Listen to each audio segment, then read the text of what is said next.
these were ignored. Thank you, Chair. Thank you, Senator Di Natale. Thank you. Let me also echo the statements made earlier from my colleagues. I want to thank you for your many years of great service. And it is with a bit of a heavy heart that I have to finish on this note, and I think we both know where this is going to go. You flagged it in the press, Senator. Yeah, okay. Well, I wanted you to be prepared, Professor Anderson. So I'm going to come to the report, the statement made by the NHMRC, which says that after careful consideration and deliberation of the evidence, NHMRC concludes there's no consistent evidence that wind farms cause adverse health effects, but then said, given the poor quality of current direct evidence and the concern expressed by some members of the community, high quality research into possible effects of wind farm, particularly within 1,500 metres, is warranted. Let me go firstly to some concerns expressed by some of the people who were involved in helping to formulate those findings.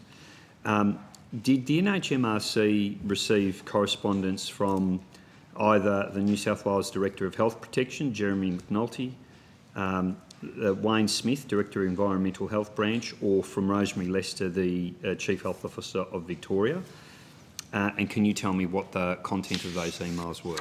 I'm not aware of the first name, so I have to take that on notice. Wayne Smith, of course, was a member of the reference group, not a member of council. Yes. And so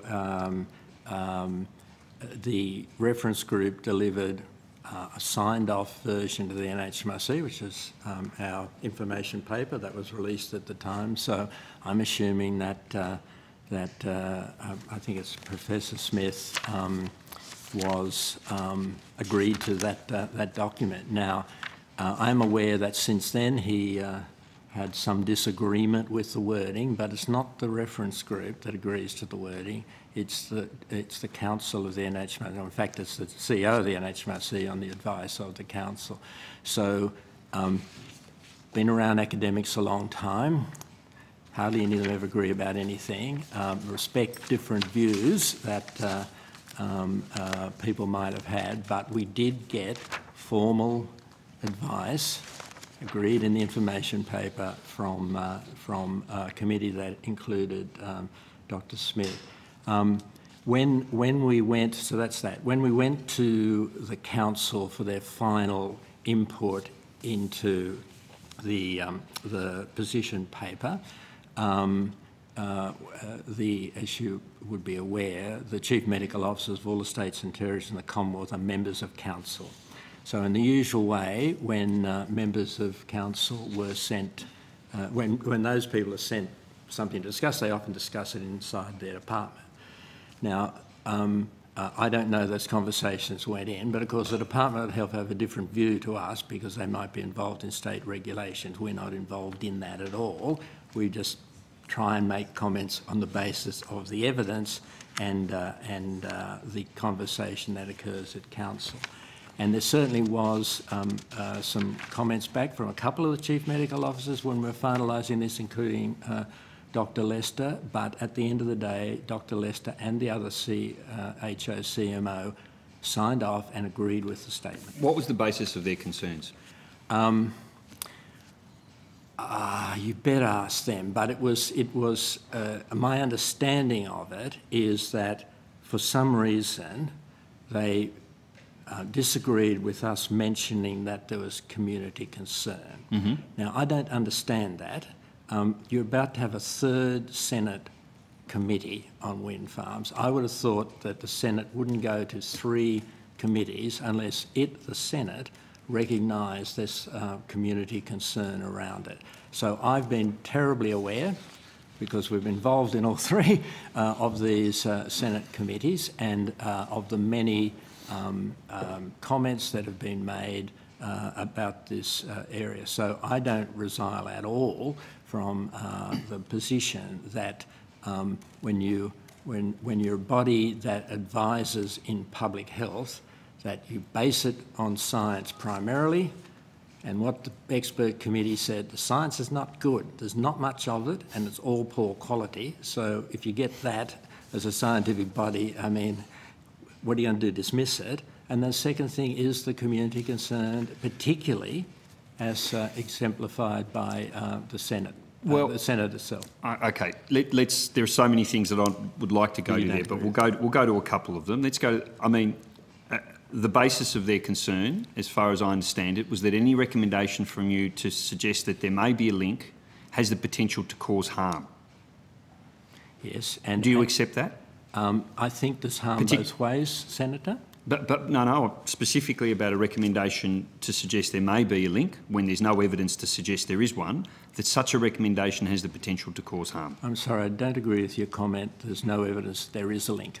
That's what I'm saying. The evidence is not strong enough to say that, especially on the annoyance side, the social cultural side, and the implications of that. So I don't accept the premise on which you're asking me the question with respect. Okay, so annoyance. Yeah. On the basis of annoyance, are we going to recommend studies done into people who live next to busy motorways because they're annoying, or tall buildings? Many such studies have been done, Senator. Are you suggesting that we do that on the basis of annoyance?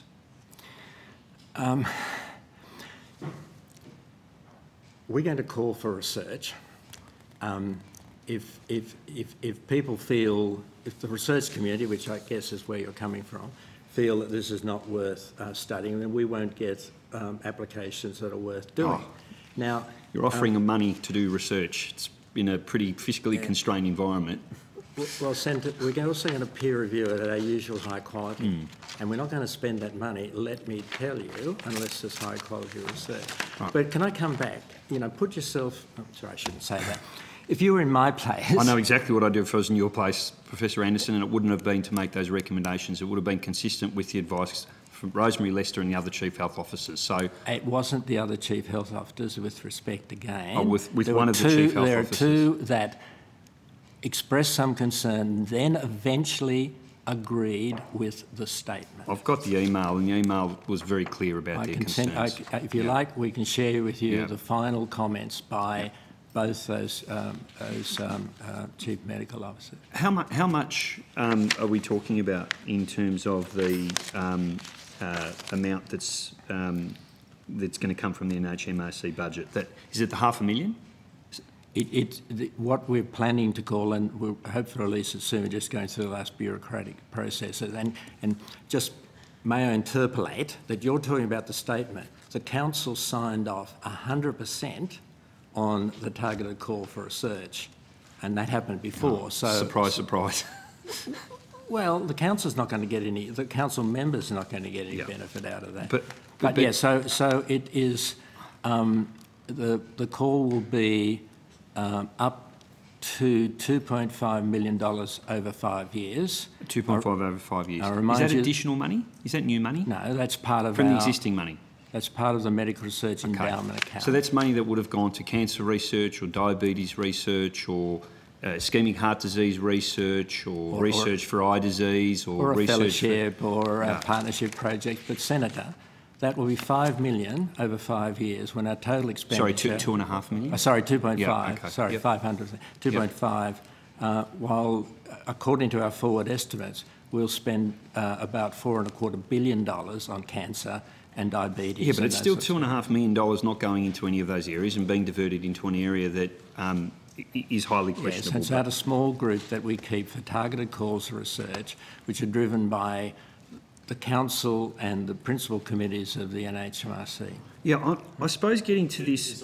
I've actually got a few questions here, and I made it really clear. You said we'd have half an hour for this. We convened at 3:15. Sorry, Senator Di Natale, I didn't say that. I said we would have about 20 minutes and we'd have about 25 minutes left. Senator McLucas says she'll come if there's time. So if she's going to yield her time, we've got till 25:02, if we're still cooperating. If you want to keep going... Till when, sorry?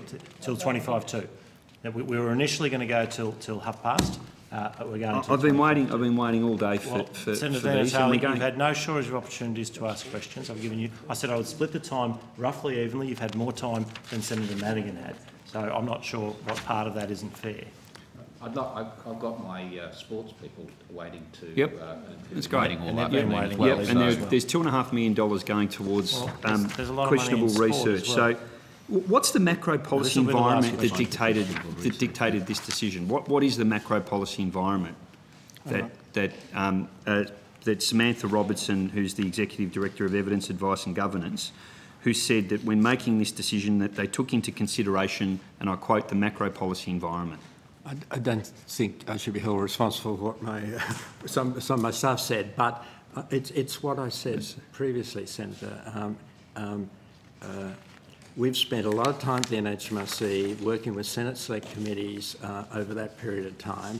I may be wrong, but I thought it was disrespectful to the Senate to think that that amount of focus on this issue, and I know there are different views around the Senate, but the fact that there have been there will be three Senate Select Committee meant that as a responsible Aren't you a scientific leader, body? Don't you make your decisions on the basis of science, not on the basis of some whim of parliamentarians who might have an axe to grind? I mean, I thought that was the whole point of the NHMRC. So a decision you're at arm's length. A decision of the Senate now is a whim. At arm's length from government. When the Greens don't agree with At it. arm's length. I mean, that's the whole point of the NHMRC. It was a vote of the Senate. Because there are vagary. Yeah, that's right. It's a Senate committee. You're a scientific body was a majority making of the Senate. It decisions wasn't a on whim the of some. basis of science. There wasn't a couple of Greens getting We've together. heard different views tonight. I mean, I think that's a little unfair on Yes, Professor there's Anderson. science. You either think science is a thing that exists or it doesn't, and you're a scientific organisation. Senator, And you're saying we're making a decision on the basis of what the Senate's decided. I just don't. That's a disconnect. well, I'm sorry, I don't think I did say that with respect. What I said was, as a scientific body, an expert group gave us a report that said we're going to make conclusions on this, but there's not much research and it's poor. They also said, the expert committee, the scientific committee said, here's what needs to be done in research. It's in the reports, in the public domain. I could read it out.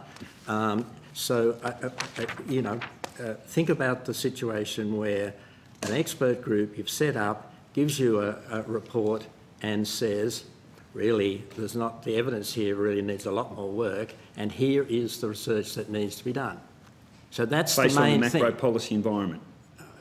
Please, I have not said that. And Well, I made the decision. Your staff members said it. The Executive Director for Evidence, Advice and Government has said that we're making this decision on the basis of the macro policy environment, and the report it says we're going to make the decision on the basis of community concern. You're a scientific body. I don't understand how... You seem to be implying that we made all the decision on community concern. I'm saying we made majority decision on the scientific feedback we got. The evidence is not very good. I think there's another issue here that I'd put to the committee. With a lot of new technology, and I assume this is the sort of new technology that is supported by some people here, with all new technology, health issues often arise, and health issues can sometimes be used to try and stop new technology. Correct, yeah. So surely, if you're a supporter of the new technology, you want the best evidence there, so that if such ideas come up, they can be brushed aside. We commission the best research in Australia, and that's an issue, and it's not the issue that we decided, but it's an issue that others have put to us. It's an argument to persist indefinitely with this sort of research, because you can continue to maintain this argument that we don't have strong evidence in this area, so we're going to continue research in the area. Senator Di Natale, we've got 20 minutes left, so I'd now like to move on to sport and recreation, if we could.